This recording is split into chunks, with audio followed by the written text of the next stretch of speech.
The night air over San Francisco tasted like salt and metal salt from the bay metal, from the brake rotors screaming in a voice the driver couldn't control.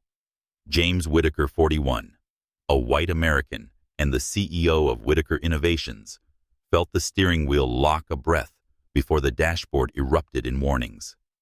The electric sedan twitched on the Embarcadero, clipped a bollard, and ricocheted into a construction barrier with a thundering crunch. Airbags burst. Glass shattered. Somewhere inside the dash, something began to hiss. He was alive. Dazed, but alive. 100 yards back, Maya Thompson, 33. A black American cybersecurity expert who hated late meetings more than she hated traffic, saw the sedan fishtail and fold in on itself like paper. She braked hard. Her mind snapped into triage location hazards options. A bright orange lick of flame crawled out from under the hood. The street was momentarily empty. No sirens yet. No crowd, just the wind off the water and the tick of cooling metal. Move, she told herself, and she did. Maya grabbed the small emergency kit she kept under her seat. A glass punch, a seatbelt cutter, a pair of nitrile gloves, and ran toward the wreck. Heat hammered her face. "Sir, can you hear me?" she called, voice clear, even. The driver groaned. The airbag had pinned him sideways. Smoke gathered on the ceiling line of the cabin like a dark tide. She punched out the rear passenger window with the spring-loaded tool. The tempered glass gave way with a spidering sigh. She crawled in through the jagged frame, careful, quick. The cabin smelled of burnt plastic and ozone. "I'm Maya," she said, cutting through the belt angled across his chest. "I'm getting you out." James coughed. A ribbon of blood traced his temple. James Whitaker. She knew the name. Most people in tech did. Whitaker Innovations built secure cloud infrastructure for Fortune 500s and governments. Her eyes flicked to the dashboard. The center screen was frozen mid-update. A pale progress bar stalled at 98%. On the floor below it hung an OBD dongle she did not expect to see in a production car. Not a coincidence, her brain filed away. "Can you move your legs?" "I think so." He winced, tested. "It won't open." "Okay, we're going out the back." She levered the deflated airbag aside, got her shoulder under his arm, and started the awkward backwards crawl. He was heavy, dead weight from shock. She braced her feet on the frame and pushed. The flame found fresh oxygen and flared. Heat pressed at her neck. A sound triggered a different memory, the scrape of a door, a sudden wait that college night when a locked corridor hadn't been enough to keep her safe. It flashed like lightning, the smell of cheap beer, the muffled music from a floor below. For a heartbeat, her breath hitched. Breathe. Now. 1, 2, 3. In through the nose. 4, 5, 6. Out. She reset. "We're moving," she said, voice flat as a metronome. "Stay with me." They cleared the window. She dragged him across broken glass until the soles of her sneakers found clean asphalt. Then she pulled him another 10 feet, another 20, until the heat at their backs felt less like a hand and more like a memory. She rolled him onto his side to ease his breathing recovery position textbook and checked his pupils with the tiny flashlight clipped to her kit. Responsive. Good. Her phone was already to her ear. She told the dispatcher about the vehicle fire at Embarcadero near Pier 30. Single car. One adult male conscious with a possible concussion and superficial cuts. Fire is active. Send SFFD and EMS. She rattled off landmarks and stayed on the line until she heard sirens winding up from the financial district. James squeezed his eyes shut, then opened them again, focusing on her face. "You shouldn't," he coughed. "You shouldn't be this calm." "I'm good at crisis," Maya said. Do you hurt anywhere I can't see? My ribs. Head's ringing. Try not to move. Help's on the way. He swallowed Adam's apple working. The wind tugged at his suit jacket. The fabric charred at the cuff. This wasn't an accident, he said, voice suddenly clear, the way a steel edge shows under soot. The update, I didn't push it. The wheel seized. The brakes, nothing. Someone did this. Maya glanced back at the car. Now chewing through the front quarter panel, the fire popped with a small explosion as a tire surrendered. Not a good place to linger. She shifted her body to shield him from the heat, and from the glass, the wind tossed along the asphalt. Do you have enemies? She asked, even though she already knew the answer for a person like him was yes, plural. He laughed once, a dry rasp that hurt to hear. It's my partner, he said. Nathan Reed. She didn't flinch. Why him? When the board rejected his push to spin off our security division, he stopped talking to me and started talking around me. He took a breath that sounded like it had barbs. 2 days ago, I found a phantom access log someone tried to pull source from a quarantined repo. Our car division contractors built this infotainment unit. Nathan sponsored that deal. Tonight I got an alert for a pending update while I was driving. I'm not supposed to get live updates. Then the car took over. Sirens grew from promise to presence. Red and white lights stuttered against glass facades. You shouldn't talk more, she said. I need to say it while I can. If I black out. His hand found her wrist, not to restrain, but to anchor. Nathan did this. Maya squeezed back once firm. I hear you. A firefighter jogged up, took one look at the car, swore softly, and waved his team forward. Another EMT dropped to his knees at James's other side. Sir, I'm Luis. Can you tell me your name? James Whitaker, he said. 41. On any meds? James. Just coffee.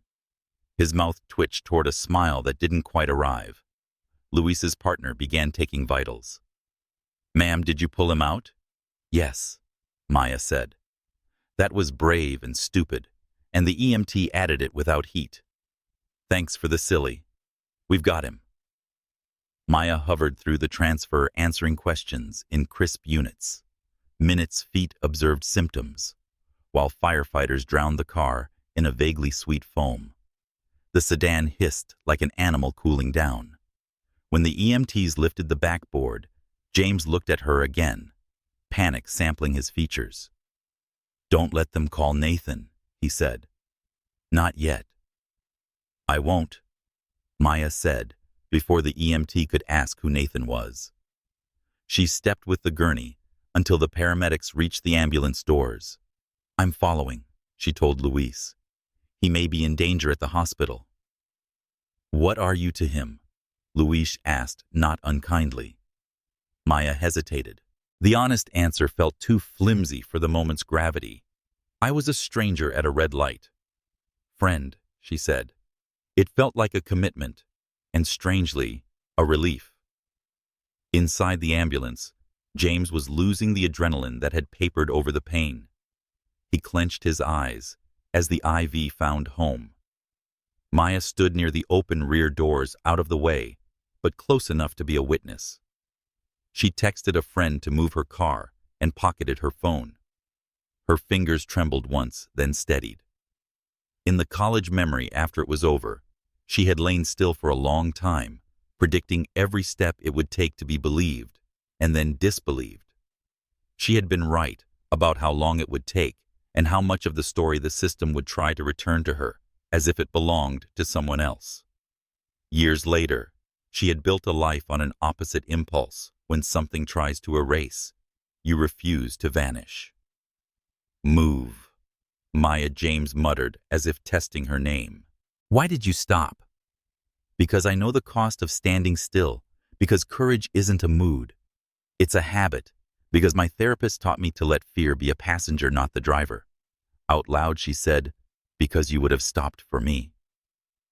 The ambulance doors thudded closed. As the sirens wound up again, Maya jogged to her car to follow, but not before snapping a single photo of the frozen progress bar on the wrecked sedan through the shattered rear window. She didn't need proof for herself. She needed a starting point. Before she drove, she took a breath and typed a note on her phone. OBD dongle present. Update forced in motion. Steering brakes failure. Partner name, Nathan Reed. She added a line neither EMT would have cared about, but any investigator would. Set myself as emergency contact temporary. She had already done that when the EMT asked for a name. She'd offered hers.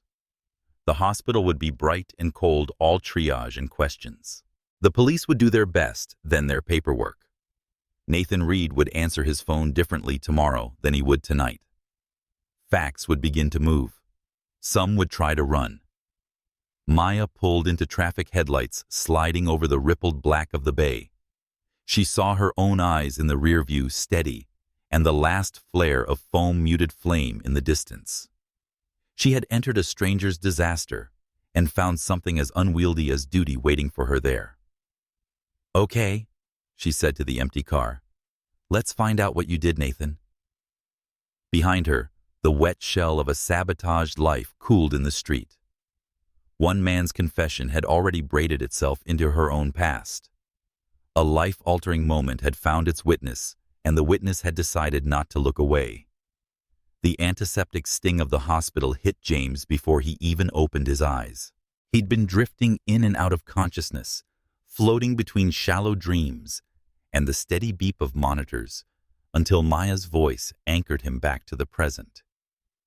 Hey, she said softly, leaning against the rail of his hospital bed. You're safe for now. His throat felt raw when he tried to speak. The car. Gone, she said, sparing him the details. San Francisco fire had it out in minutes, but the front end had melted. Whatever was done to it, we won't get much physical evidence. But the OBD dongle survived. I grabbed it. James managed a weak smile that didn't reach his eyes. Smart. Do you always carry a toolkit and a hacking kit? Only on Tuesdays, Maya deadpanned, but her voice lacked humor. Look, you said Nathan was behind this. Before we take this further, I must know why you're so sure. He shifted, wincing as his ribs protested. The room felt small, too bright, but there was no escaping the past clawing its way forward. Because I've seen this before, he said. Not the sabotage, the betrayal. Maya stayed silent, letting him fill the space. My dad ran a hardware company back in Michigan. James began, his voice hoarse. He built it from scratch, a small firm, custom robotics for automotive assembly lines. When I was 16, his business partner Arthur McLean siphoned funds into fake R&D projects. By the time Dad figured it out, the creditors were already circling. We lost the company. We lost our house. He paused, drawing a shallow breath. Arthur walked away clean. Maya's jaw tightened. And you think Nathan's your Arthur? I don't think, James said flatly. I know. His eyes locked on hers, steady, despite the bruises forming along his cheekbone. 6 months ago, we took in a massive influx of Series D funding, hundreds of millions. I signed off on tightening cybersecurity across our platforms, but Nathan fought me every step. Too paranoid, he said. Too expensive. He insisted on exclusive deals with vendors I'd never vetted. That phantom repo access attempt I mentioned earlier, it traces back to a contractor Nathan brought in personally. He hesitated, choosing his words carefully. This wasn't random. Someone with power set me up. Maya crossed her arms, pacing slowly near the foot of the bed. Then we start there. But James... She stopped, meeting his gaze. If Nathan's as desperate as you think, this is bigger than office politics. You might not be dealing with just one greedy partner. Her words landed like a cold splash. James knew she was right. Deep down, he'd known since before the crash. That night, when visiting hours ended, Maya didn't go home. Instead, she was set up in the hospital's family lounge, laptop open, and the rescued OBD dongle was connected via a secure adapter. She was perfect, and within an hour, the encrypted update logs. What she felt within an hour made her chest tighten. The car's system had received a forced software patch 30 minutes before the crash deployed from a masked IP routed through 4 offshore proxies. Whoever had done it was skilled enough to hide behind layers of obfuscation, but they weren't expecting someone like Maya to look. She pinged James's assistant, Lena Zhao, through a secure chat room. Lena responded within seconds. Her messages brisk and coded. "I've been worried. Nathan's been in closed-door calls all week. Some board members are nervous. I'll get you whatever records you need." Within an hour, Lena uploaded restricted financial ledgers and internal security logs. Maya scanned them, eyes darting across rows of figures, until a single pattern stopped her cold. 8 million, she whispered to herself. You son of a... $8 million siphoned from Whitaker Innovations' R&D fund into a network of shell companies. Each transfer is meticulously staggered to avoid detection, and each endpoint is linked to entities scattered across Switzerland, the Cayman Islands, and Singapore. Maya leaned back, rubbing the bridge of her nose. She'd seen laundering before, but this was surgical precision. She opened a secure video call with James, who looked pale under the hospital lighting, but fully alert now. She shared her screen.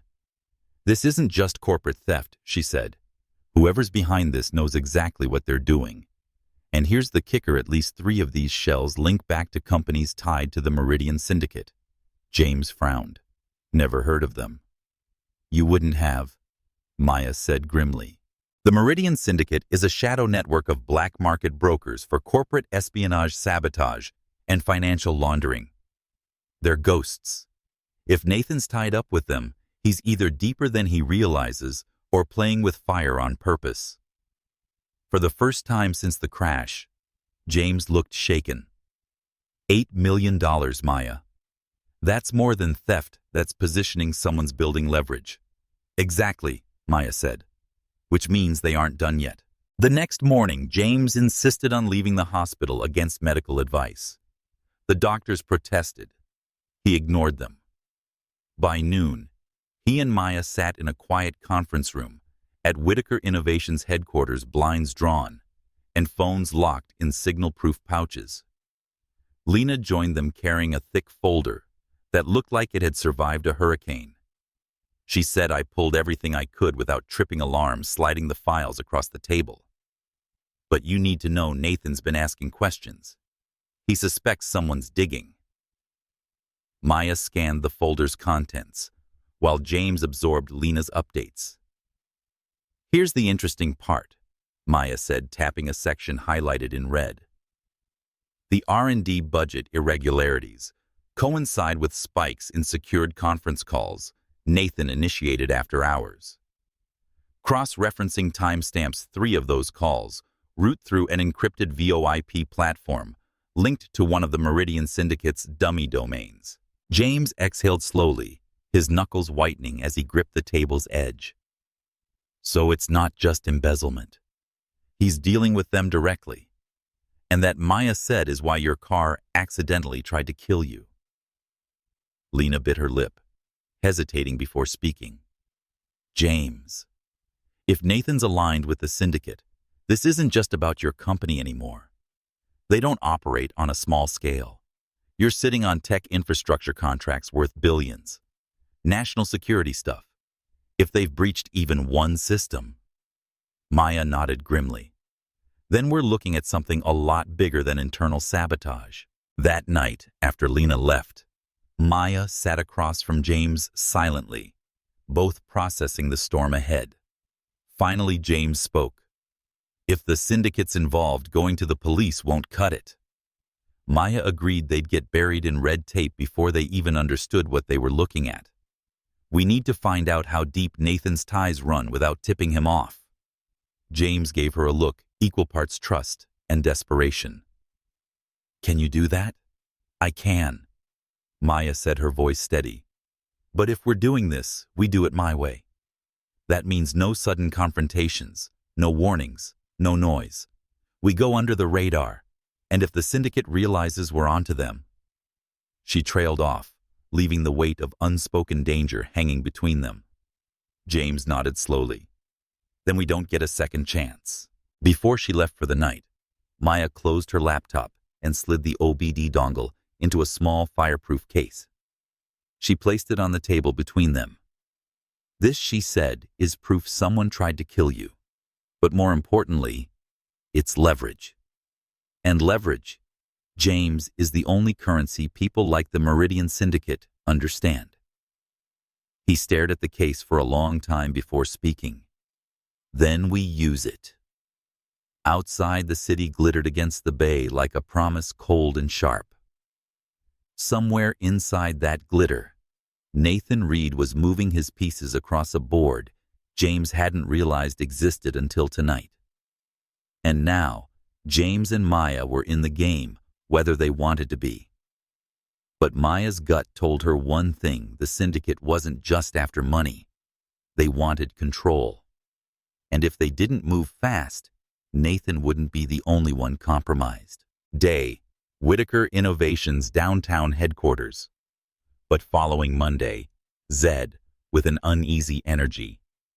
James had called for business as usual, but the sudden tension in the air suggested otherwise.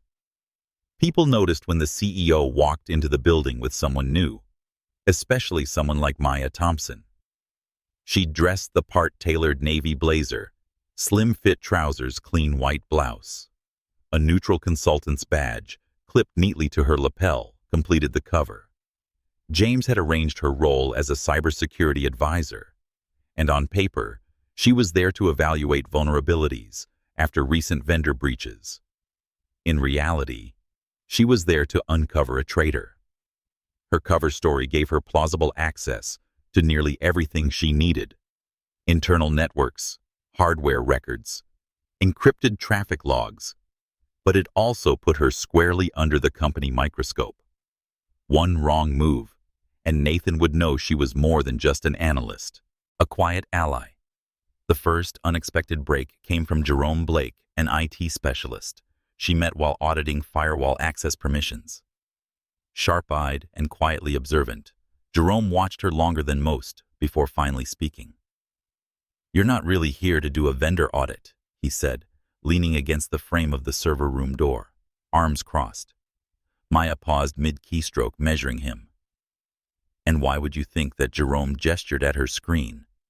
Because nobody auditing vendor logs dives straight into encrypted metadata for network anomalies before checking basic port permissions. He was testing her. Maya smiled faintly and closed the terminal. "I'm looking for something specific. Are you going to make that a problem?" "Depends," he said, his voice low enough to keep between them. "If you're here to clean up the mess nobody wants to discuss, then no. I've been waiting for someone actually to care." That earned her full attention. "What do you know?" Jerome checked the hallway, then stepped closer. "Encrypted data packets have been moving in and out of our private servers at odd hours. I flagged them 2 weeks ago and traced them to a subnet that doesn't officially exist." Nathan's subnet, Maya guessed. He gave her a look that said, "Finally someone gets it. Bingo." I raised it with Lena, but she noted that leadership had told her to drop it. Nathan called me into his office afterwards and said the anomalies were part of classified testing for a client pilot. And you didn't believe him? Jerome shook his head. "Whitaker's been clean for about 4 months. After that, skeletons in every closet. If you're really here to audit, you'll find them. But be careful. The last engineer who asked too many questions got reassigned to a phantom project in Oregon. Nobody's heard from him since. Shadows in the system." Later that day, Maya sat in a glass-walled conference room cross-referencing Jerome's flagged traffic with Lena's confidential files. Sure enough, the phantom subnet appeared, repeatedly masked, under an innocuous label, R&D Archive 17. Only 6 employees had clearance to access it. Nathan Reed topped the list. As she built her timeline, Lena slipped into the room, shutting the door softly behind her. She whispered that I shouldn't be here setting down a flash drive. Maya arched a brow. And yet here you are. James trusts you, Lena said, her voice barely above a breath. So I'm trusting you. That drive has copies of Nathan's encrypted correspondence. I had to bypass 3 layers of permissions to get them. Maya hesitated before accepting it. That's risky. Lena's gaze didn't waver. So is staying quiet.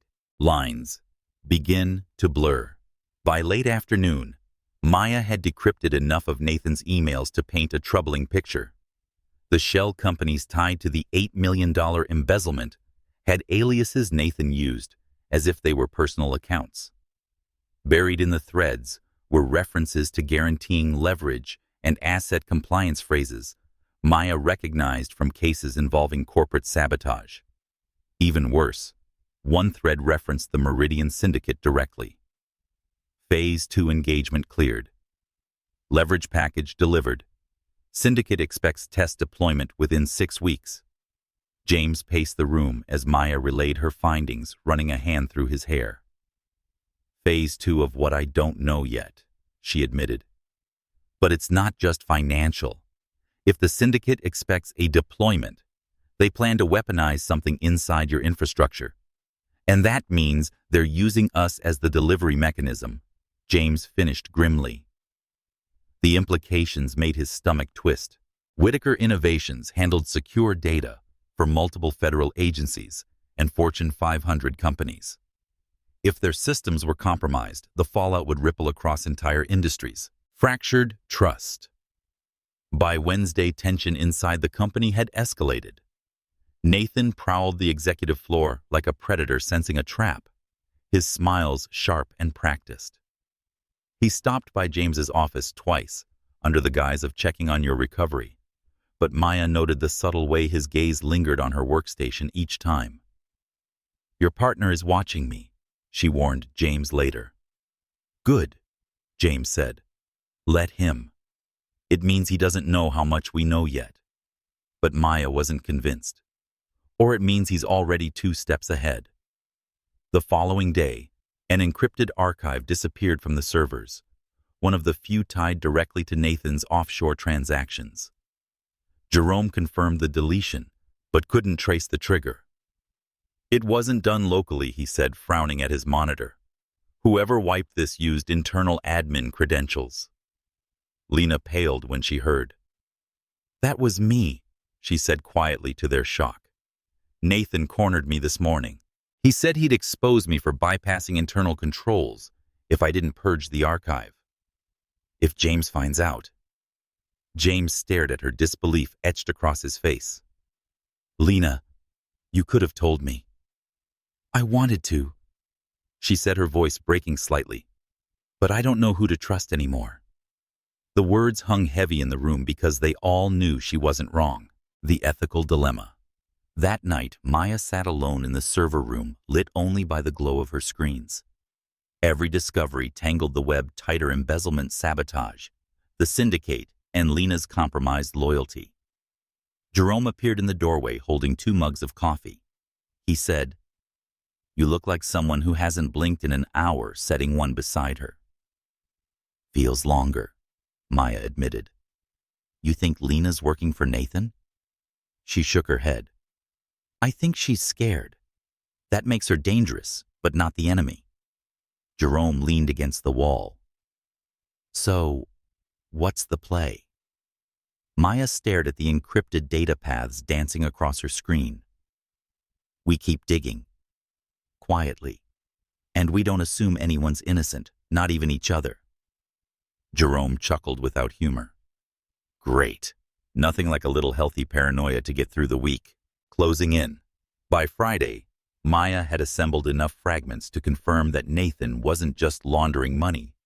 He was facilitating a backdoor pipeline into Whitaker's core systems. Through that access, the Meridian Syndicate had the power to infiltrate secure data streams and exfiltrate sensitive information without detection. When she shared her findings, James's face hardened. "We take this to the board," he said. "Not yet," Maya countered. "He'll vanish if Nathan gets even a whiff that we're on to him. And if he's truly working with the Syndicate, we can't risk spooking them until we know their endgame." "So we wait?" James asked. "No," she said, leaning forward. "We set a trap." The stage was shifting, and everyone in Whitaker Innovations could feel the invisible fracture lines running beneath polished glass and steel. Allies and enemies blurred together in the shadows, and every secret uncovered only led to deeper layers of deception. Maya knew one thing for sure: the Meridian Syndicate wasn't lurking on the edges anymore. They were already inside. The rain hadn't stopped since dawn, drumming against the high glass walls of Whitaker Innovations, like a warning no one wanted to hear. The city below blurred into silver streaks, but the air was knife-sharp with tension inside the 32nd floor boardroom. James sat at the head of the polished mahogany table, his hands clasped, knuckles pale. Around him, the 12 board members shuffled papers and exchanged hushed whispers. Maya stood near the far wall, laptop open, her posture composed, but her pulse racing. Today was the day they confronted Nathan Reed. The calm before the storm. The meeting began with James's voice steady but taut. "Thank you for coming on such short notice. As you all know, Whitaker Innovations has faced unexplained financial anomalies and irregular security activity over the last 6 months. Today we'll be addressing those concerns directly." Nathan seated 3 chairs to James's right, leaned back casually, his expression a mask of effortless control. He wore his usual confidence like armor fingertips, steepled, as if he already knew how this would end. James, Nathan said smoothly that before we get lost in speculation, we should clarify exactly what's on the agenda. Accusations without evidence are nasty for optics. Maya glanced up from her screen, resisting the urge to answer him herself. She'd spent the last week untangling encrypted logs, siphoned funds, and backdoor pipelines, piecing together the truth one file at a time. And now she had proof. James pressed a small remote, and the room lights dimmed as a projection filled the wall. "We're beyond speculation," he said. "These are Whitaker Innovations' financial records from the last 8 months. $8 million were diverted through shell companies we've traced to you." A ripple moved through the boardroom chairs, creaking pens tapping nervously. Nathan didn't flinch. "That's absurd." Maya spoke for the first time, her tone measured but razor-sharp. "We decrypted your personal correspondence, Nathan. The offshore accounts aren't speculation, they're yours. We also recovered the metadata from a forced software patch installed on James's vehicle the night of the crash. The patch originated from a network that only you had clearance to access. That broke the room's composure entirely. Voices erupted. Board members demanded explanations, some whispering Nathan's name, others exchanging alarmed looks. Nathan held up a hand, commanding the room back to silence. "This is ridiculous," he said, laughter threading his voice, though his eyes had gone cold. "You're accusing me of embezzlement, sabotage, and attempted murder. Based on what logs did you hack illegally? This so-called consultant is overstepping." "She's protecting this company," James said sharply, his chair scraping against the floor as he stood. "You, on the other hand, nearly destroyed it, exposing the syndicate." Nathan's mask cracked just for a second when Maya pulled up a second set of documents. This time, the screen displayed decrypted fragments of correspondence tied directly to the Meridian Syndicate. "Let's skip the denial," Maya said, clicking through each highlighted phrase. "We know you've been in contact with them. We know about the data pipeline routed through Archive 17. And we know they're expecting a test deployment using Whitaker's infrastructure. The boardroom went silent. Meridian Syndicate, one of the board members, finally asked, her voice tight. "That's organized crime. Tell me this isn't real." "I wish it weren't," James said quietly. "But it's real. Nathan wasn't just stealing. He was inviting the syndicate into our systems. If they'd gained control, every secure client we have, from government contracts to private corporations, would have been compromised." At that, another member snapped, "My God. Do you know what happens if this gets out? Our stock will crater. Our federal clearances have been revoked.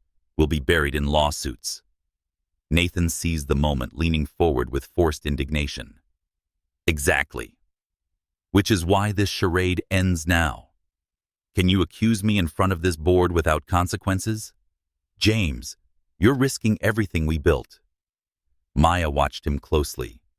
His words were sharp, but there was something underneath, an edge of desperation. "You're right," James said softly. "I am risking everything. But it's already at risk because of you." The breaking point. James pressed another button on the remote, and security footage filled the wall. It showed Nathan in his office late at night, inserting an external drive into a secure terminal and authorizing transfers under administrative credentials. There was no denying it. Nathan's composure finally slipped. His voice lowered, flat and venomous. He said, "You don't understand what you're walking into," no longer addressing James, but the entire room. "You think this is about me stealing a few $1,000,000? You think this is just embezzlement?" He stood, palms pressed against the table. "You have no idea who you're dealing with." The words were less threatening than a warning, but nonetheless sent a chill through the room. Maya explained it to us evenly. Nathan's jaw flexed, but he shook his head. "If I talk, we're all dead." Chaos unleashed. Before anyone could respond, the double doors of the boardroom burst open. Two men in dark suits strode inside, their movements sharp and deliberate. They weren't security. James knew all his guards by name, and these men weren't his. Nathan froze, color draining from his face. One of the men leaned down, whispering something too low to catch. Nathan hesitated only momentarily before grabbing his briefcase and turning to the board. "This isn't over," he said. Then he walked out, flanked by the strangers, leaving silence behind him. Maya's fingers hovered above her laptop keyboard, her instincts screaming. She tapped into the building's internal security feed, following Nathan and his escorts down the elevator shaft. "They're not Whitaker's people," she confirmed, her voice clipped, "and they didn't check in through the front desk." James stared at the feed. "Meridian Syndicate." "Has to be," Maya said grimly.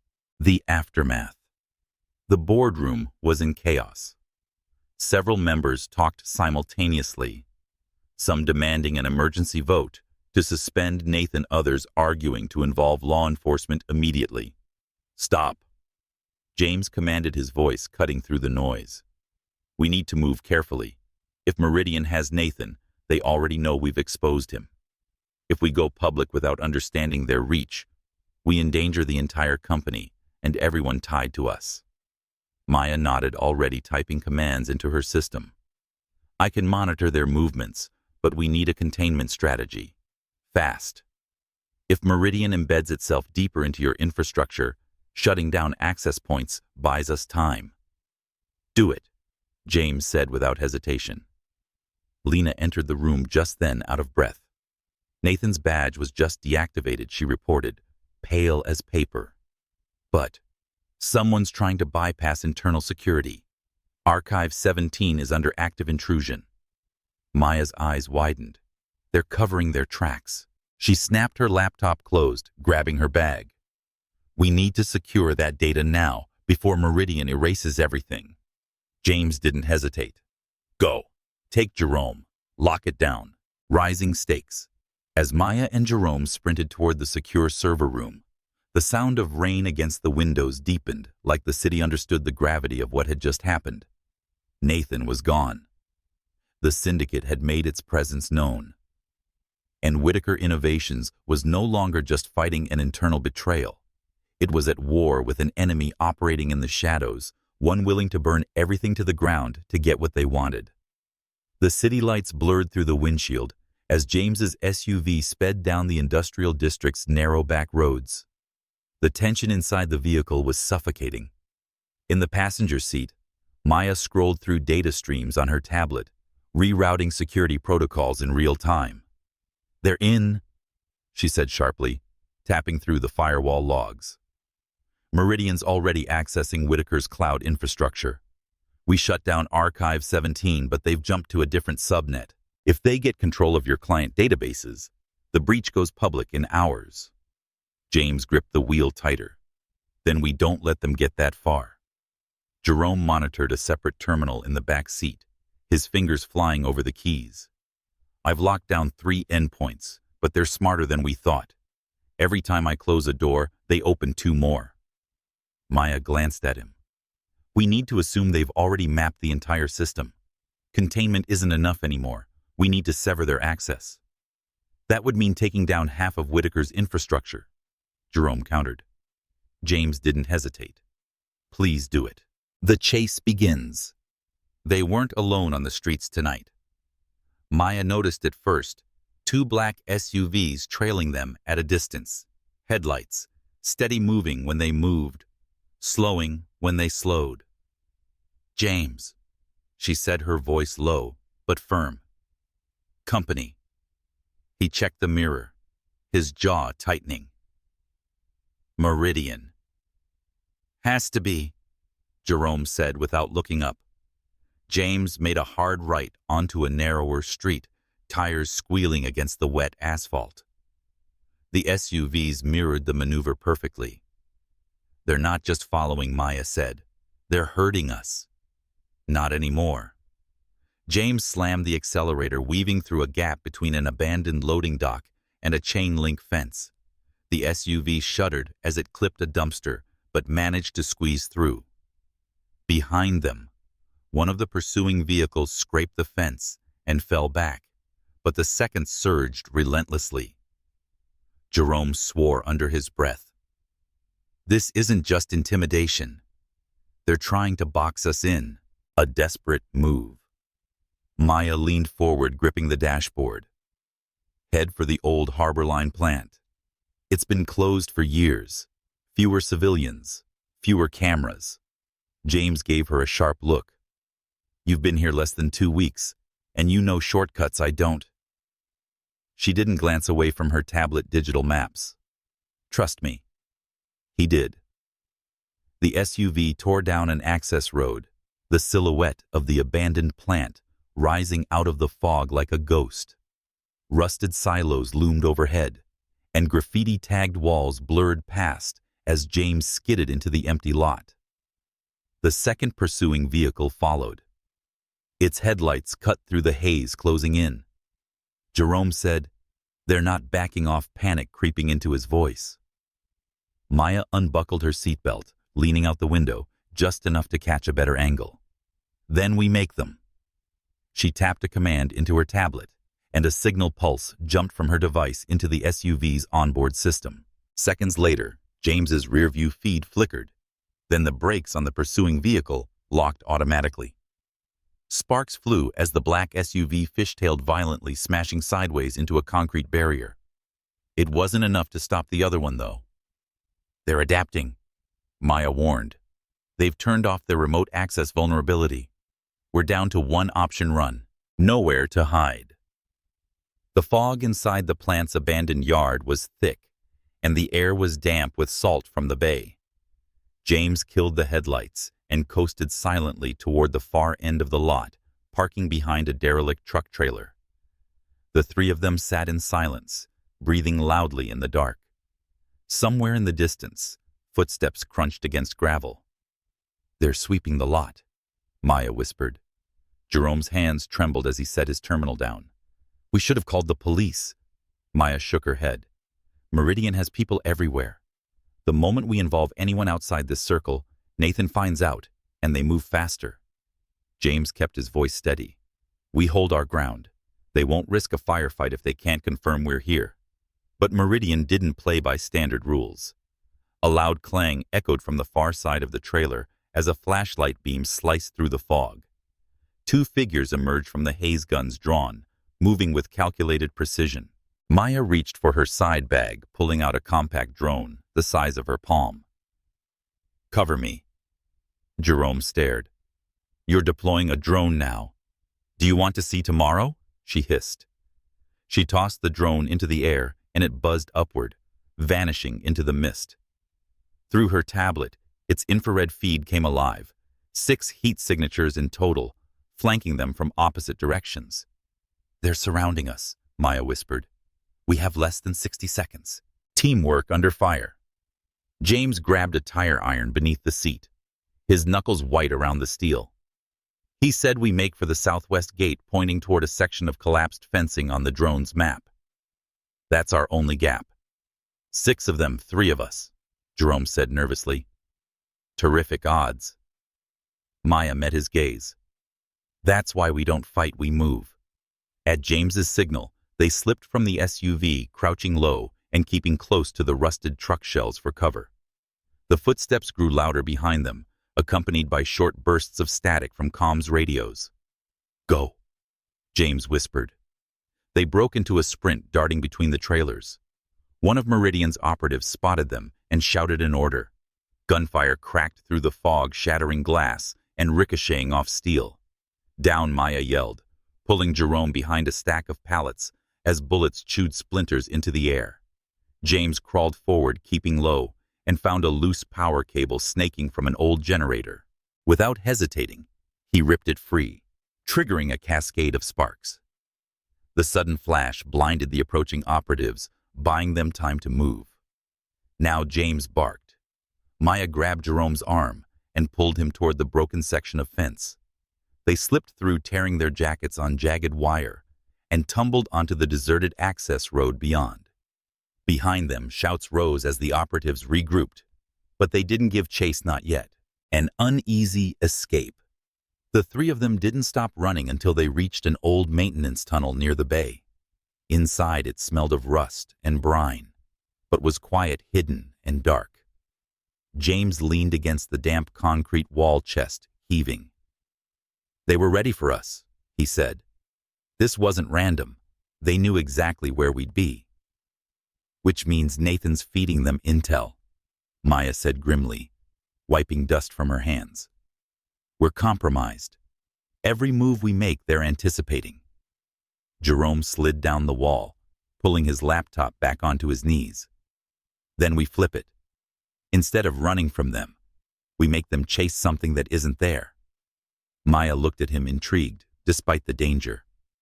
"You're suggesting a decoy." "Exactly.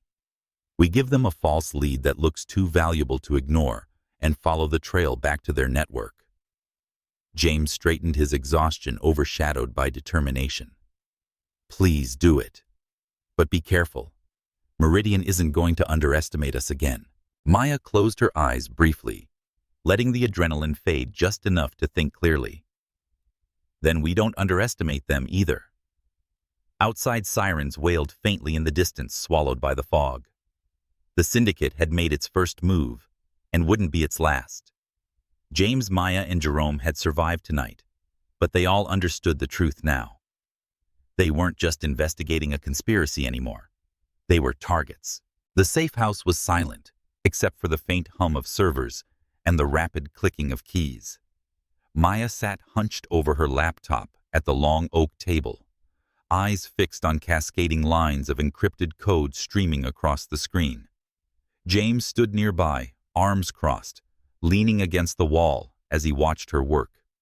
Jerome had converted the small loft above an old print shop into a makeshift operations center, cables snaking across the floor like veins feeding a living organism. "Almost there," Maya murmured, her fingers flying. The syndicate's firewall is sophisticated layered encryption, adaptive key rotation, but they left a deep breadcrumb in Archive 17. James frowned. "Breadcrumb metadata," she explained without looking up. "Whenever Meridian accessed your systems, a single packet header was left behind. Harmless on its own, but stack 100 together and you get a fingerprint. Jerome glanced up from his secondary console. You can trace that. Not directly, Maya said, but I can use it to piggyback into their relays without tripping alarms. James exhaled slowly, running a hand through his hair. Please do it. We need to know how deep this goes. Cracking the first layer. Within minutes, Maya breached Meridian's outer shell, accessing a limited set of encrypted communications. What she uncovered made her stomach knot. James, she said, swiveling her screen toward him. It's not just us. A series of diagrams on her display illustrated Meridian's infiltration of multiple tech firms, financial institutions, and government contractors. At least 12 companies were compromised, and their internal data pipelines were rerouted into syndicate-controlled servers. James stepped closer, jaw tightening. This is bigger than Whitaker. Much bigger, Maya said grimly. They're building leverage on every company in the sector. Proprietary code client data, financial accounts, it's all here. Jerome tapped a few commands and cross-referenced the timestamps. Look at this, he said.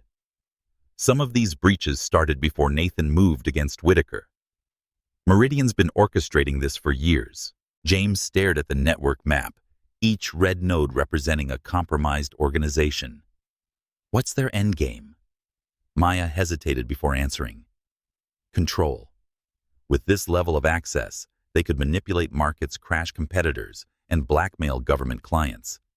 They're building an invisible empire, a new ally.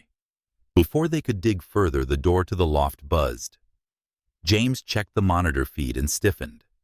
Standing outside was Detective Aisha Carter, badge in hand. Jerome frowned. How the hell did she find us? Maya opened the door cautiously, but Aisha raised a hand to show she came in peace. Relax, she said. I'm not here on official business. If I were, you'd already be in custody. James stepped forward. Then why are you here? Aisha's gaze locked on his. Because I know about the Meridian Syndicate, and because you're over your heads. The room went still. How do you know about them? Maya asked carefully. Aisha said, I've been chasing their network for 3 years walking inside. Organized cybercrime, coercion, extortion. Meridian's behind half the corporate sabotage cases nobody can explain. Every time I get close, the trail vanishes until now. Maya folded her arms. So what do you want? Information, Aisha said. You clearly know something I don't, and I have jurisdictional access you don't. We work together or we both lose. James hesitated, glancing at Maya. She gave a subtle nod. They needed allies, and Aisha's history with Meridian could be the edge they lacked. The Nathan connection. Aisha reviewed the decrypted correspondence Maya had uncovered, her expression darkening as she scrolled. This lines up with what I've seen, she said. Meridian doesn't recruit people like Nathan Reed directly, they trap them. My guess, gambling debts, offshore accounts, something they can leverage. Once they have leverage, they own you. Maya opened another set of recovered files, pulling up financial records linked to Nathan's shell companies. Here, she said, pointing at the screen. Nathan wired nearly $500,000 to an offshore casino 2 years ago. Then there's a second transfer, twice the size, only 6 months later. Aisha nodded grimly. Classic coercion pattern. Meridian offers to erase the debt, but the price is compliance. That explains why Nathan moved so aggressively against James. James exhaled, pacing near the window. So Nathan's not just greedy, he's compromised. Exactly, Maya said. This means Meridian isn't just inside Whitaker. They use Nathan as their proxy. We'll never sever their access if we don't cut him off. The moral dilemma. Jerome leaned back in his chair, arms folded. So we expose Nathan and Meridian at the same time. Go public. Blow this wide open.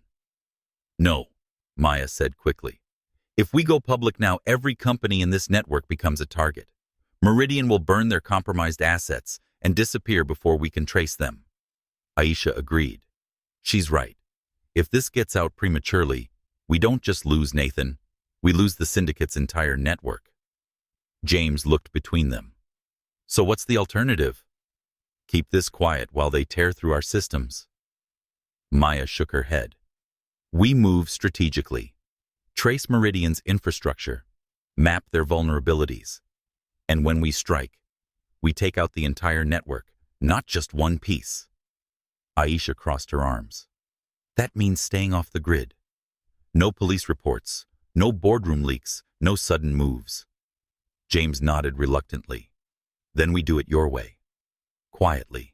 Deeper into the web hours. Later, Maya initiated a darknet infiltration protocol, breaching one of Meridian's secondary communication hubs. On her screen, a series of usernames scrolled past aliases for syndicate operatives, coded phrases embedded into innocuous business traffic. One message stood out. Phase 2 is scheduled. Full deployment in 4 weeks. Priority assets. Whitaker Helix Systems. Orion Analytics. Expect resistance. Jerome leaned over her shoulder. Full deployment. What the hell are they planning? Maya decrypted a second fragment, her stomach sinking as the words appeared. Primary objective: leverage compromised infrastructure to reroute secure data channels through syndicate nodes. They're weaponizing us, she said softly. Not just Whitaker, every company on this list. James closed his eyes briefly, absorbing its weight. If they succeed, entire industries could collapse. Drawing a line. As the night stretched into early morning, the team sat surrounded by glowing monitors and half-empty coffee cups, piecing together everything they'd learned. This changes everything, Aisha said, finally breaking the silence. Meridian isn't just stealing data. They're engineering dependence. Once they control these pipelines, they control the companies themselves. Maya's jaw tightened. Then we dismantle them before they get that far. Jerome glanced up wary. That's assuming they don't dismantle us first. Maya met his gaze without flinching. Then we make the first move. James straightened his voice, steady and sure. We fight back. But this time, we're not just defending Whitaker, but stopping Meridian's entire operation. Aisha gave a slight nod. Then you'll need more than code. You'll need bait. Maya frowned. Bait. We make them come to us, Aisha said. Force them into the open on our terms. James and Maya exchanged a look. It was dangerous, risky, reckless, and it might be their only chance. The abandoned pier groaned under the weight of the rising tide, its weathered planks slick with saltwater spray. Faded shipping crates were stacked like forgotten monoliths, their rusted edges catching the moon's faint glow. The air smelled of brine, diesel, and danger. James stood near the edge of the dock, his coat pulled tight against the biting wind, while Maya crouched by a crate, double-checking the uplink to Jerome's secure channel. Detective Aisha Carter paced nearby, her hand resting instinctively near the holster on her hip, eyes scanning every shadow. This is wild. Jerome's voice crackled through their earpieces from the remote ops center. You're walking into a trap to lure them into a trap. High probability of catastrophic failure. Noted, Maya said calmly, closing the terminal. But if we don't force Victor Kane out, we'll never expose the syndicate's whole network. Aisha exhaled slowly, her breath fogging in the cold night air. Victor doesn't come, unless he feels cornered. Tonight we make him believe Nathan's turning against him. James glanced at the nearby warehouse where Nathan Reed waited under guard. The man had been silent since arriving, his hands jammed into his pockets, avoiding James's gaze. You sure we can trust him? James muttered to Maya. We can't, she admitted. But right now, Nathan's survival depends on ours. That's motivation enough. Setting the stage. The plan was straightforward use. Nathan to feed Victor false intel about a secure decryption key. One Meridian desperately needed to finalize their infiltration of Whitaker's systems. They'd leaked word through encrypted channels that Nathan had stolen and planned to sell the key. If Victor took the bait, they'd track his operatives, intercept communications, and finally map Meridian's command structure. Victor won't come personally, Aisha reminded them, her voice low. He'll send his enforcers first. If they confirm Nathan has the key, then and only then will he show. Then we make sure they believe it, Maya said, securing the dummy drive into Nathan's hand. Nathan studied the device with a grim expression. You know Victor won't forgive me for this, he muttered. If this goes south, I'm dead. You're already dead if Meridian succeeds, James said coldly. Pick a side. Nathan swallowed hard, but didn't argue. The bait is placed. At exactly 22:15, Maya sent the trigger signal, an encrypted beacon, broadcasting Nathan's fake betrayal across Meridian's shadow network. Within minutes, Jerome's console lit up with activity. They took the bait, Jerome reported. Multiple nodes are spiking across San Jose and Oakland. But he hesitated. But what Maya demanded? There's a second relay pinging from inside Whitaker headquarters. Someone's feeding Meridian real-time data about your location. Maya froze. There's a leak inside our ops circle. Not necessarily, Aisha said quickly. Could be leftover spyware from Archive 17. Either way, assume they know we're here. James tightened his grip on the railing. Then this just got a lot more dangerous. The arrival headlights appeared in the distance, slicing through the fog, as 3 black SUVs rolled slowly onto the pier. Doors opened in unison, and 6 syndicate operatives stepped out, dressed in dark tactical gear and carrying suppressed weapons. Positions, Aisha whispered, drawing her firearm but keeping it low. Nathan stepped forward on cue, holding up the dummy drive as instructed.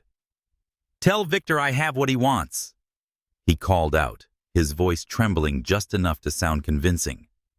One of the operatives approached cautiously, scanning the area with a small handheld device. Maya's stomach tightened as she realized it wasn't for weapons. It was sweeping for active uplinks. They're scanning for Jerome's signal, she hissed into her comms. Kill all transmissions now. Jerome hesitated, but complied. Going dark.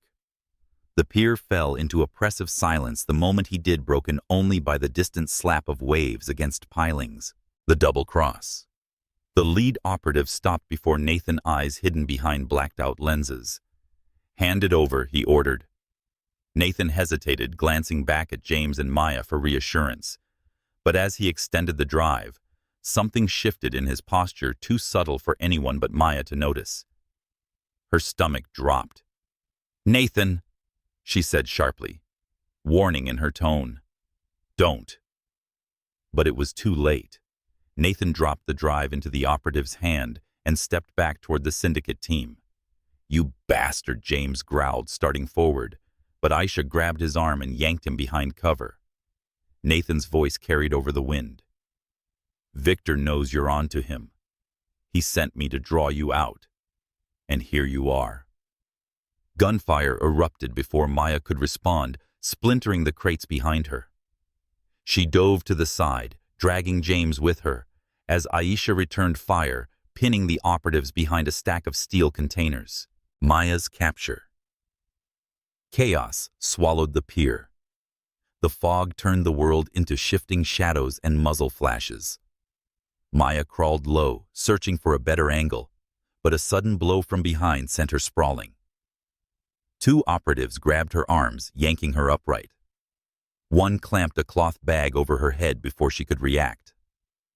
Maya James shouted, breaking cover, but Aisha tackled him back behind the barricade as bullets shredded the space where he'd stood. Don't be stupid, Aisha barked. They want you alive. If you run into the open, we all die. James's chest heaved, helpless rage written across his face as he watched them drag Maya toward the SUVs. But before they could get her inside, Headlights from the opposite end of the pier flared to life, blinding everyone. Tires screeched as an armored vehicle tore into the lot. Aisha seized the distraction, firing 3 controlled shots that dropped one operative instantly. The others faltered just long enough for Maya to slam her heel into her captor's knee, twisting free of the bag. She elbowed the second man hard in the ribs and rolled across the asphalt, grabbing a dropped sidearm. By the time she scrambled behind a container, Aisha was covering her flank. "Please remind me to stop agreeing to your plans," Maya panted. "You first." Aisha shot back, reloading. Victor makes his move. From the lead SUV, a tall figure stepped into view.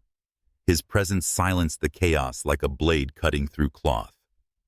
Broad-shouldered, immaculately dressed, and radiating calm authority, Victor Kane didn't need to announce who he was. Everyone knew. "Enough," Victor said, his voice smooth, but carrying like thunder. "We're not here to make enemies tonight." "Could have fooled me," Aisha muttered, keeping her weapon trained on him. Victor raised a hand, and the remaining operatives lowered their weapons, but didn't retreat. He said coldly that Nathan has served his purpose, glancing at the terrified man. "He'll live for now." Nathan swallowed hard, looking between Victor and James. I didn't have a choice." "You always have a choice," Victor said, his tone almost casual. "You just made the wrong one." Maya stepped out from behind cover, keeping her weapon steady. "You're not walking away with that drive." Victor smiled faintly. "Oh, I think I am. But thank you for confirming. It's worth my time." Before anyone could fire, Victor tapped his earpiece, and an explosion erupted at the far end of the pier. The blast rattled the planks and sent a shockwave rolling through the fog. By the time the smoke cleared, Victor and his team were gone, leaving only silence fire and shattered plans behind. Aftermath. The 3 of them regrouped near the crates, the acrid stench of burning fuel filling the air. Jerome reconnected to the uplink, cursing softly in their ears. "You okay?" he asked Maya. "Bruised but breathing," she said. James clenched his fists, his frustration simmering.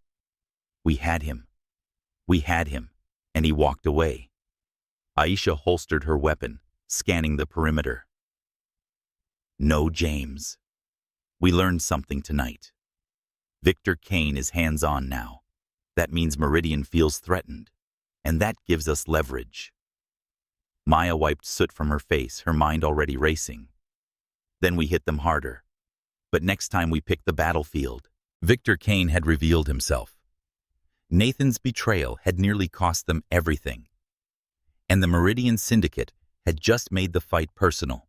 The following morning, sunlight streamed through the high windows of a federal operations center, tucked deep inside San Francisco's financial district. James, Maya, Aisha, and Jerome sat around a steel briefing table, surrounded by monitors, maps, and restless agents. The room hummed with controlled chaos. The FBI had joined the fight. Special Agent Daniel Mercer, lead investigator for organized cybercrime, stood at the head of the table, his expression grim as he clicked through slides on the projector. "This isn't just Whitaker Innovations anymore," Mercer began, his deep voice cutting through the tension. "The Meridian Syndicate has infiltrated at least 16 major corporations and 4 federal contractors. They'll have access to secure government intelligence if they control the compromised pipelines." James leaned forward, clasping his hands tightly. "Then we shut them down now." Mercer's gaze landed on him. "That's what we're planning." But Victor Kane isn't careless. Every physical operation is insulated. Every digital node is layered in proxy networks. We need more than evidence to dismantle Meridian completely. We must catch them in the act. Building the strike plan. Maya connected her laptop to the central feed, projecting the data she'd gathered from Archive 17 and the darknet uplinks. A 3D map of Meridian's infrastructure unfolded on the wall, a spider web of encrypted nodes stretching across continents. Maya explained that these are the syndicate, highlighting 3 red clusters. 2 are offshore, but the third hub is in the Bay Area, disguised as a private analytics firm called Evermere Solutions. Jerome added that Evermere's a shell company. They've been laundering funds from Nathan's offshore accounts and routing malicious firmware updates through their server racks. If we seize those servers, we'll have enough raw data to expose Meridian's global network. Agent Mercer crossed his arms. Victor Kane won't leave Evermere undefended. We can't just walk in and flip a switch. Aisha leaned forward, her voice sharp. Then we force him to defend it. If Victor's coming off the sidelines, we exploit that. We bait him into making a mistake. James turned to Maya. Can you breach Evermere without triggering alarms? I can, she said, her tone steady. But once I'm inside, we'll have 30 minutes before Meridian's counter-intrusion kicks in.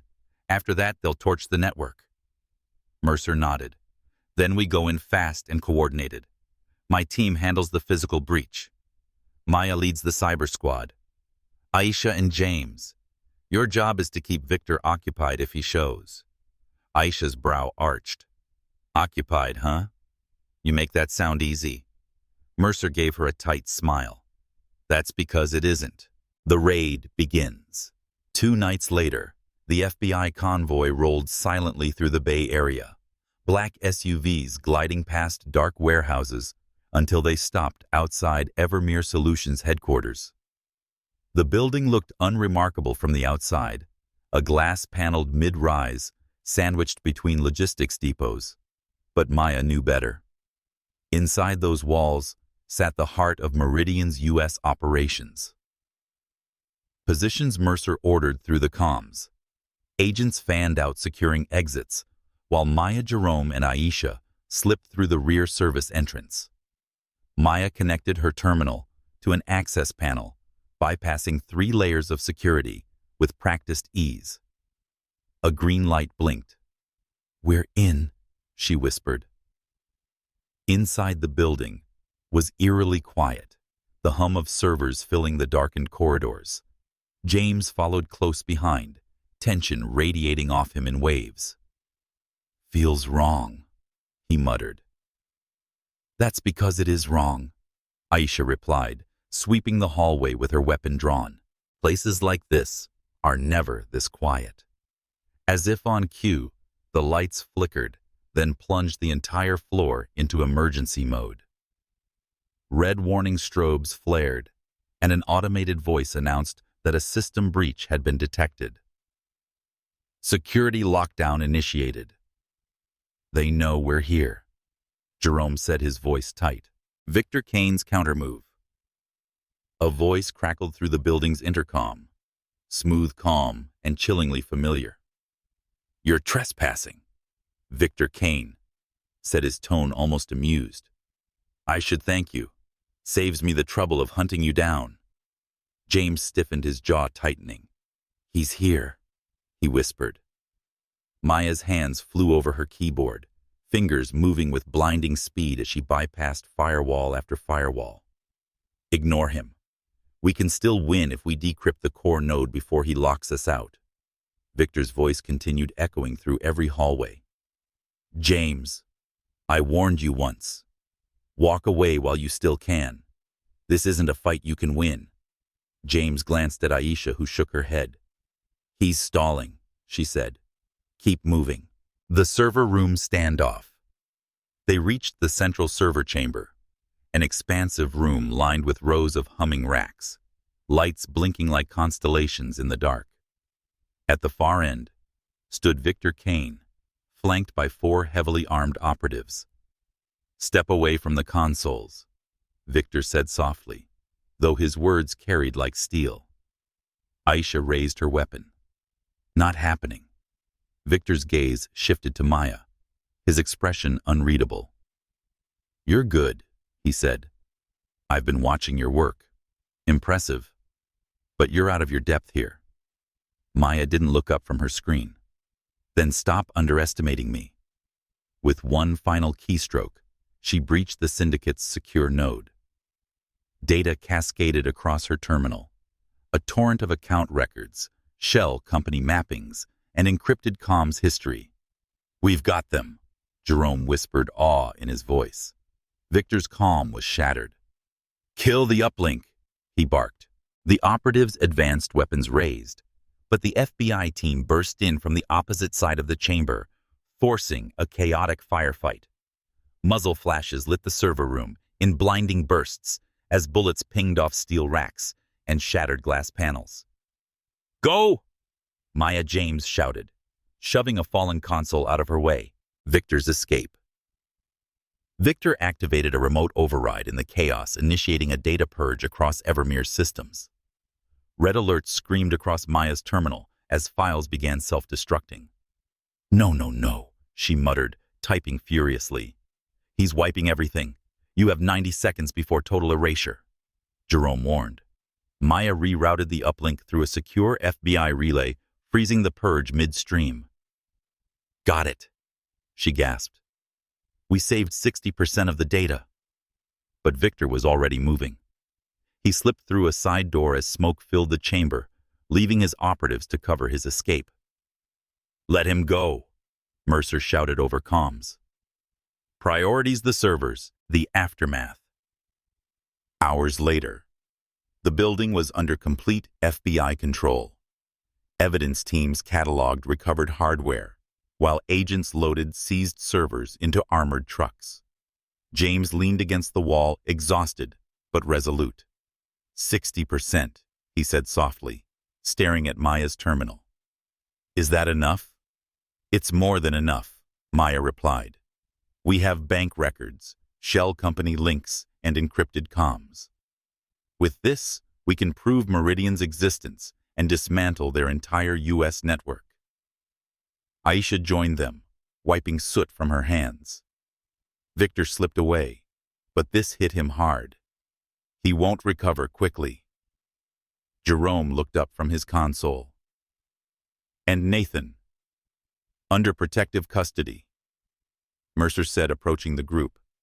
"His testimony combined with tonight's evidence locks this case down." James exhaled slowly, the tension easing from his shoulders. "Then it's over." Maya shook her head. "No, James. It's not over until Victor Kane is in custody. We stopped his network, but we haven't stopped him. Victor Kane was still out there, wounded, cornered, and dangerous. And Maya knew exactly what that meant. The syndicate wouldn't go quietly. 3 months later, the Whitaker Innovations headquarters stood like a fortress reborn. The chaos of the Meridian Syndicate takedown had left scars, legal, financial, and emotional, but a quiet sense of determination came out of the wreckage. For the first time in months, the glass-paneled tower glimmered, not with tension, but with possibility. James stood in the executive lounge overlooking the San Francisco skyline, his hands wrapped around a mug of cold coffee. The city below pulsed with life, but his thoughts were elsewhere, on lost time, broken trust, and the choices that had brought him here. Behind him, Maya entered silently, carrying a tablet stacked with projections and reports. She set it down on the table but didn't speak right away. Instead, she joined him at the window, following his gaze. "Beautiful," she said softly. James nodded, his voice quiet. "Almost makes you forget how close we came to losing it all." "You didn't lose it," she reminded him. "You fought for it." He glanced at her, a faint smile tugging at the corner of his mouth. "We fought for it." The aftermath of the syndicate. The raid on Evermere Solutions had crippled Meridian's U.S. operations. With 60% of their data recovered, federal prosecutors launched sweeping investigations against dozens of shell corporations, laundering networks, and complicit vendors. Whitaker Innovations was no longer under investigation, but the damage to their reputation had been real. They'd lost several contracts. In the immediate fallout, stock prices dipped, and analysts questioned the company's stability. But thanks to Maya's relentless cybersecurity overhaul, they rebounded faster than anyone predicted. A public transparency campaign rebuilt client trust, and federal agencies quietly renewed partnerships after the FBI confirmed Whitaker's cooperation. Investors are returning. Maya reported during their leadership briefing. And the cybersecurity alliance is gaining traction. Companies want protection from what Meridian did. James leaned back in his chair. Then we give it to them. The Thomson-Whitaker Cybersecurity Alliance. Maya's idea for the alliance had started as a simple concept, a cooperative network of companies, pooling resources to defend against large-scale cybercrime. But after Meridian's exposure, the need became urgent. Over 20 firms signed on pledging funds data and shared defense protocols within weeks. Maya explained during the first Alliance Summit that we're not just fixing Whitaker, we're raising the bar for everyone. Cybercrime doesn't happen in isolation. If one company falls, the rest follow. The initiative turned Whitaker Innovations into a leader in cybersecurity policy. Journalists hailed it as a bold move, and the project drew federal attention, resulting in grants to expand research into advanced threat detection. For Maya, though, the alliance meant something more profound. It wasn't just about protecting companies. It was about protecting people, their data, jobs, and lives. After surviving her own traumas, building systems to prevent others from being exploited felt like closure she didn't know she needed. Jerome and Lena's growth. Jerome had stepped into a new leadership role, heading the company's secure systems division. His skepticism about corporate culture had once made him an outsider, but his technical brilliance during the syndicate crisis earned him universal respect. Never thought I'd be in management, he admitted to Maya one evening sipping coffee in the newly renovated data center. She smiled. You're not in management. You're building the shields everyone else hides behind. Lena, meanwhile, had chosen a quieter path to redemption. Her role in unintentionally aiding Nathan weighed heavily, but James refused to let her resign.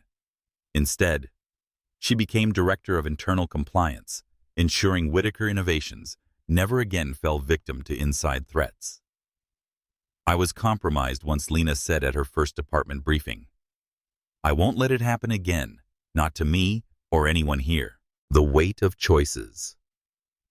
For James, rebuilding the company wasn't enough to quiet his thoughts. Nights were still restless, haunted by the memory of Nathan's betrayal and Victor Kane's escape. One evening, he sat alone in his office reviewing archived footage from the raid.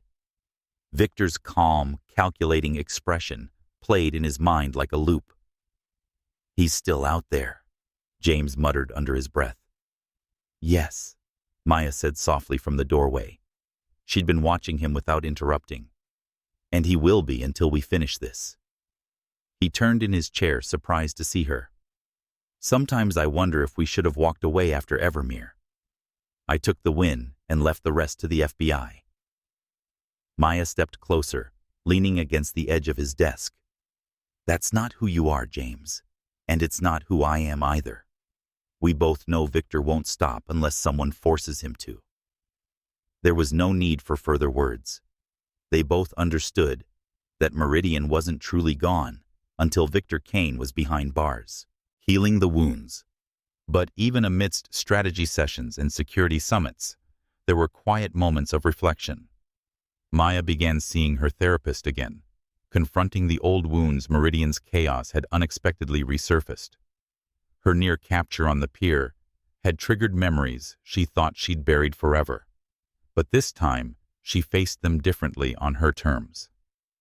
James, too, found himself unpacking more than business trauma. The fear of betrayal, rooted deep in his father's ruined company, had shaped every decision since he had founded Whitaker Innovations. Rebuilding trust wasn't easy, but slowly he began letting people back in, not just as colleagues, but as partners.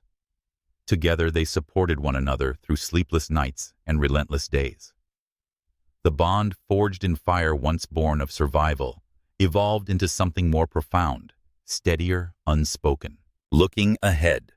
One morning, as the sun rose over the bay, Maya and James stood on the rooftop terrace overlooking the city. Below them, the Whitaker Tower hummed with new energy. Engineers, analysts, and leaders, united by shared purpose, rather than fear. Do you ever think about that night, James asked quietly. The crash, Maya said. He nodded. Everything started there. Feels like a lifetime ago. Maya smiled faintly.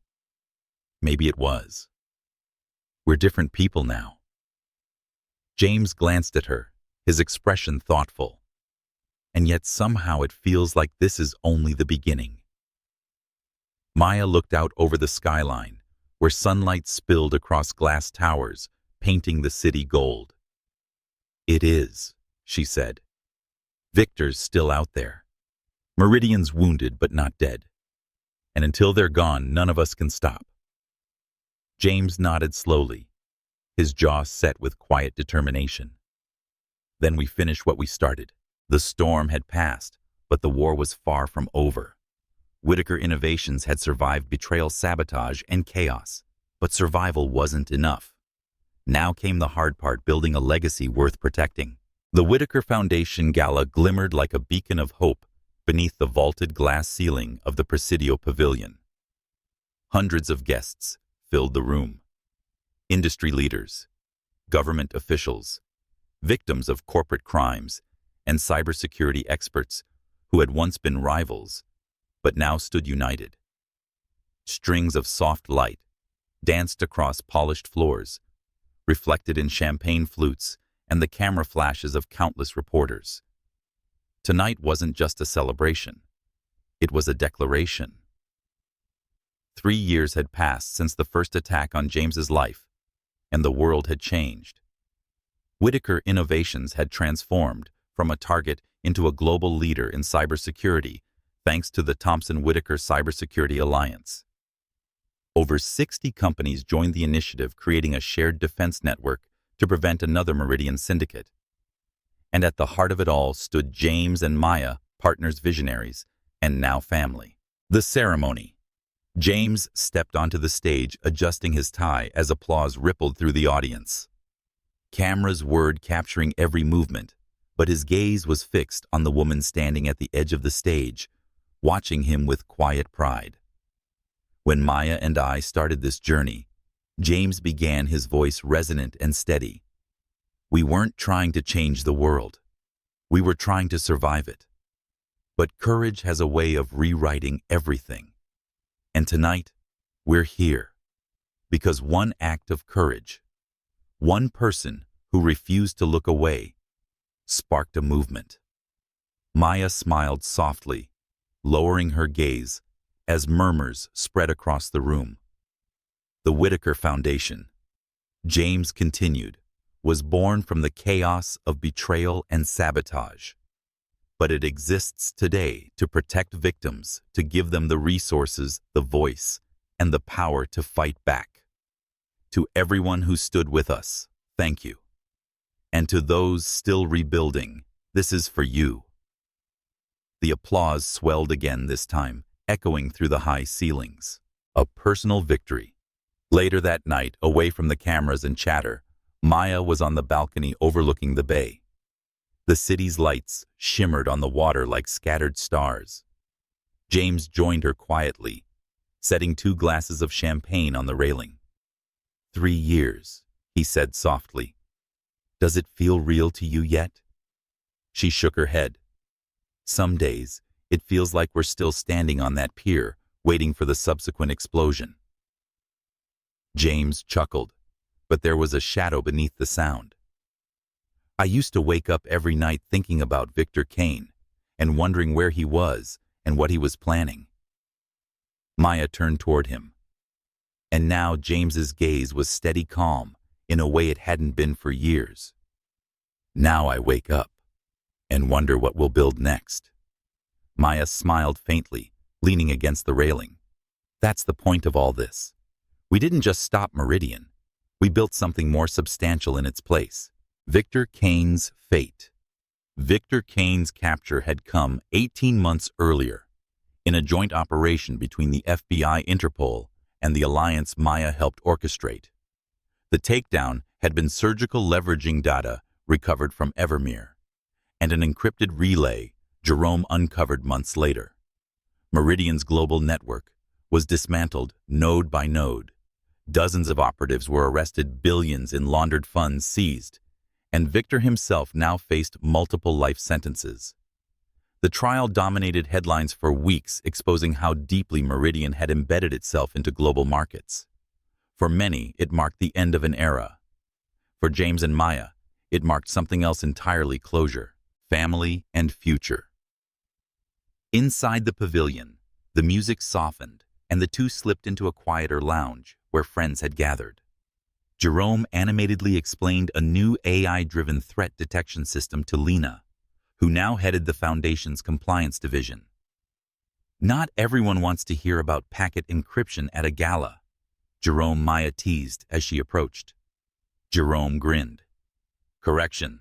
Everyone needs to hear about packet encryption. It's the only reason none of us are still running for our lives. Lena laughed, raising her glass in agreement. At that moment, a young boy darted between the adults, his small hand clutching a toy car. James scooped him up mid-stride, settling him easily on his hip. "Liam," he said mock stern, "what did I tell you about sprinting through galas?" The boy giggled and buried his face in his father's shoulder, entirely unrepentant. Maya watched them with a smile that carried years of battles fought and won. Another baby was on the way, news they'd shared privately with close friends earlier that evening.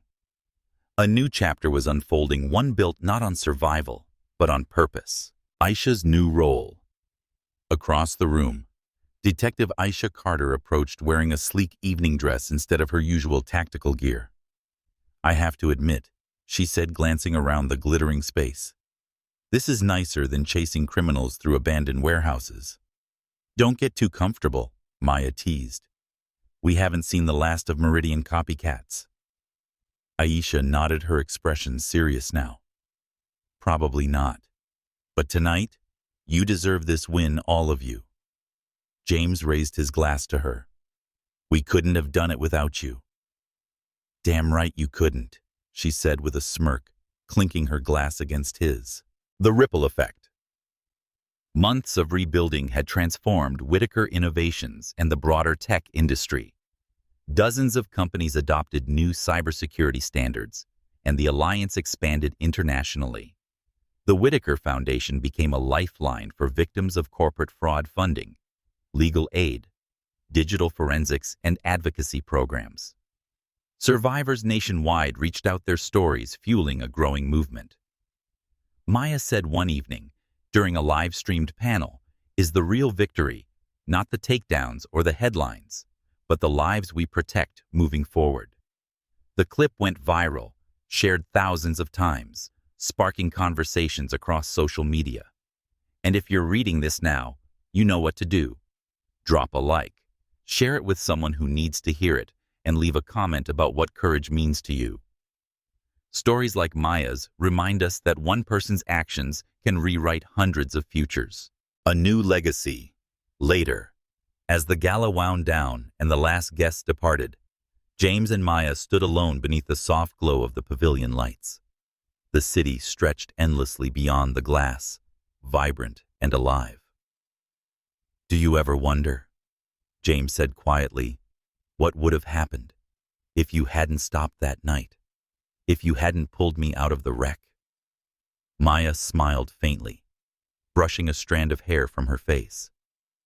"I don't wonder," she said, "because we wouldn't be here. None of this would exist. The Foundation, the Alliance, Liam." He reached for her hand, threading his fingers through hers. "Then, here's to second chances," he whispered. She squeezed his hand softly. "No," she corrected gently. "Here's to making them." They stood together in silence, the hum of the city below, and the soft rhythm of their breathing filling the space between words. The past had nearly destroyed them, but they had turned it into something greater, a legacy built not on wealth or power, but resilience, love, and purpose. And that night beneath the lights of the pavilion, it became clear. Sometimes a single act of courage doesn't just change one life, it changes the world.